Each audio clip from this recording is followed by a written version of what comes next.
Hindi pa rin makapaniwala si Mike Ronel Diwa Castro, isang BS Accountancy graduate ng Pampanga State University o PSU Main Campus, nang makita ang kanyang pangalan sa listahan ng mga pumasa sa October 2025 Certified Public Accountant Licensure Examination o SIPALE. Pero hindi lang basta lumitaw ang pangalan niya dahil siya rin pala mismo ang rank 1 sa buong bansa at kauna-unahang first placer ng universidad. Hindi ko po talaga totally expect. Kung mapabilang man po ako sa top 10, feel ko po sa below ranks, gano'n. Pinahalad po na maging top 1. Ayun po. And sobrang overwhelmed po and until now, pinaprocess ko pa rin po siya. Lumaki si Mike sa isang simpleng pamilya sa Lubao, Pampanga. Bata pa lang, achiever na. Valedictorian sa elementary with high honors sa high school at summa cum laude sa kolehiyo. Aktibo rin siya sa academic at journalism competitions. Growing up po, as a student, I was an achiever po way back elementary hanggang college. I am joining po various competitions sa school and nagjo-join din po ako sa mga various organizations and I am also naging officer din po ako sa schools ng elementary and high school. Ayon sa kanyang ina na si Mirna Castro, kailanman ay hindi naging sakit sa ulo si Mike pagdating sa pag-aaral. Mike po, okay pong kay malugod yung pengari. Tsaka, nimisan niya kung may problema kayang pamag-aral. Okay yung kay mag-aral. Alam kada basta school baleya mo. Ngunit sa likod ng mga karangalang ito, dumaan din siya sa mga pagsubok. Aminado siyang hindi madali ang pagde-review para sa CPA board exam. Yung pinaka probably struggle ko po, siguro is, for example, kapag nag-study po, siguro po yung mga distractions sa paligid, yung ingay po, minsan hindi po makakoncentrate, and at the same time, medyo mainit po kasi dito sa amin and ayun po, dagdag factor din po siguro, kaya medyo kapag nag-study po ako, is hindi po siya ganun smooth yung pag-study ko kasi po mainit, ganun. Kaya naman, mahalaga para sa kanya ang balanse sa pag-aaral at pahinga. Ayon kay Mike, hindi ito tanda ng kahinaan, kundi bahagi ng proseso ng tagumpay. For my review session po, usually yung pong study ko is hindi po siya nag-i-exceed ng 8 hours. Nag-i-start po ako 9 a.m. Hindi po, 9 a.m. gigising po ako and then breakfast and take a bath hanggang 10:30 probably.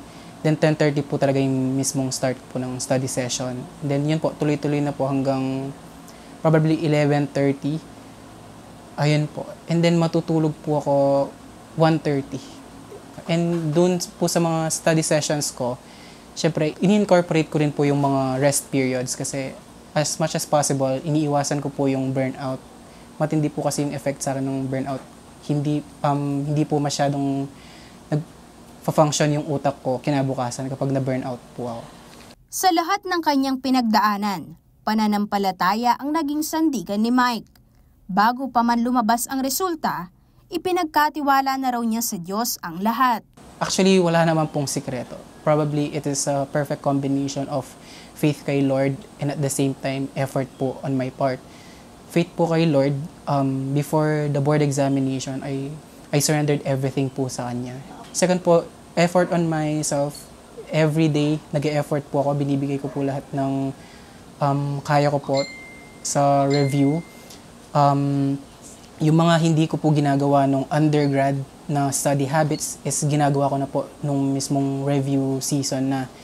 Lagi rin daw siyang pinapaalalahanan ng kanyang ina na huwag kalilimutan ng Diyos sa lahat ng ginagawa. Pangaralan kaya na sana, sama-sana yung pamag-aral na, makanta, pong sabi ko, lagi kang mag-pray na naman to, pasahop ka kasi ibiya na naman nung nanong kaya mo.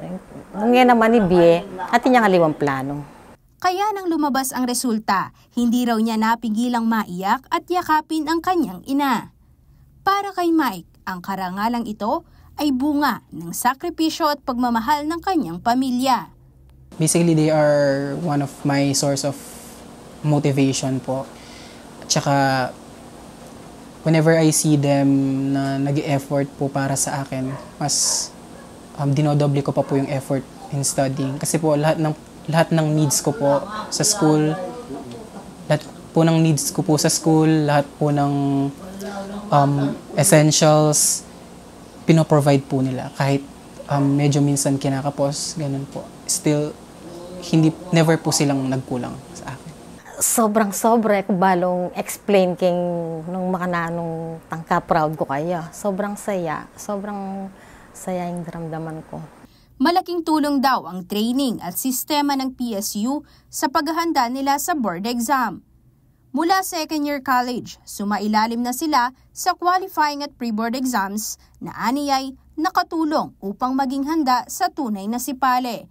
Ayon sa Professional Regulation Commission o PRC, 3,460 sa 10,171 examinees ang pumasa o katumbas ng 34.02% passing rate.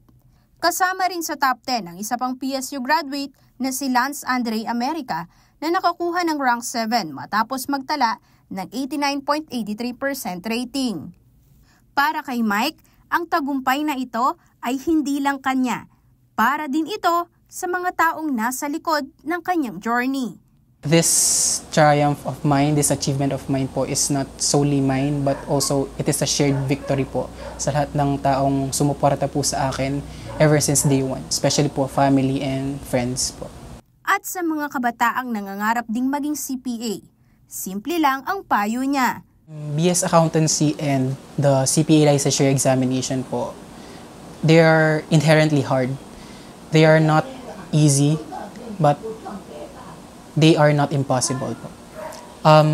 The CPA licensure examination po is regarded as one of the toughest licensure examinations po in the Philippines. And as I said po kanina, yung perfect combination po ng faith and effort sa sarili, they will never betray anyone who tries to conquer the CPA licensure examination po. And samahan din po ng consistency and discipline.